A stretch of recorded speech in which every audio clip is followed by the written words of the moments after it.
আসসালামু আলাইকুম দর্শক, কেমন আছেন? আশা করি ভালো আছেন। কাছে দূরে, দেশ এবং দেশের বাইরে যে যেখান থেকে আমার এই ভিডিও দেখছেন প্রত্যেককেই স্বাগত জানাচ্ছি। দর্শক, আজকে সকালে একটু ভাবলাম যে আপনাদের সঙ্গে একটু হয়ে যাক ভিডিও শেয়ার।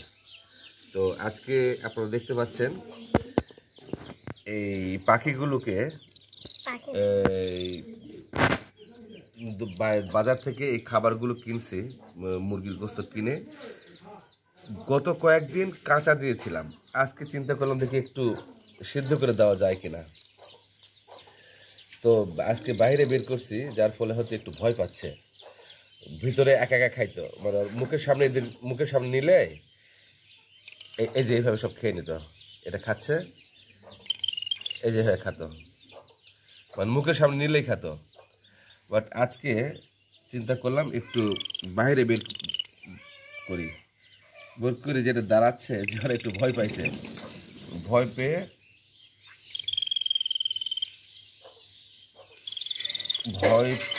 খাওয়ার স্টাইলটা একটু চেঞ্জ হয়ে গেছে।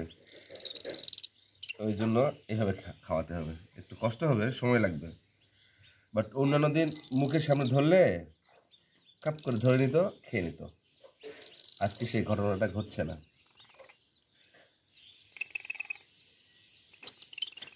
একটু চেষ্টা করছে, দেখা যাক কি হয়।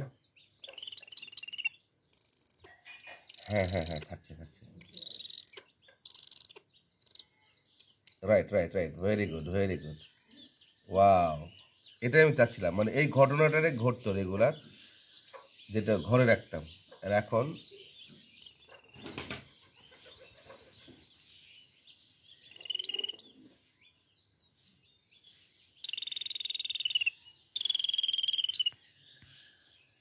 দেখি, আমার এক ভাতিজা আমাকে কমেন্টস করছে যে এটা খুব রেয়ার একটা বার্ডস। হ্যাঁ ঠিক আছে, বাট আমি তার উদ্দেশ্যে বলছি যে আমি এদেরকে ধরে বেঁধে রাখবো না, এদেরকে মুক্ত আকাশে ছাড়বো। তো যতদিন এরা না একা একা শিকার করতে পারে, নিজের খাবার নিজে ইয়ে করতে পারে, ততদিন আমার কাছেই থাকবে, তাই কি না? হ্যাঁ,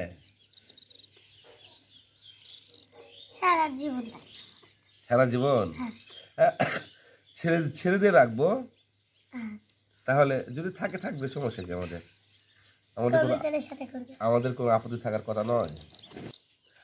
তো দর্শক, আমি যা চাচ্ছিলাম সেটা ঘটলো না। কিরে, খাইনি কেন?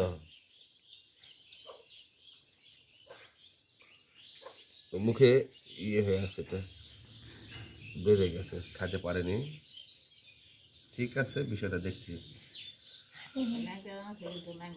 তবে দর্শক, আমি চেষ্টা করব আজকে একটু কেমন জানি মনে হলো যে বাইরে একটু খাওয়াই, যাক মজা পেলাম না, ওরাও মজা পাচ্ছে না। তো আমি চেষ্টা করব এই পাখিগুলোর রেগুলার আপডেট দেওয়ার। হয়তো যতদিন এরা ভালো থাকবে, আসলে আপনারা দোয়া করবেন এরা যেন ভালো থাকে। তো দর্শক, আজকে এই পর্যন্তই। ভালো থাকবেন, সুস্থ থাকবেন, নিরাপদে থাকবেন। আল্লাহ হাফেজ।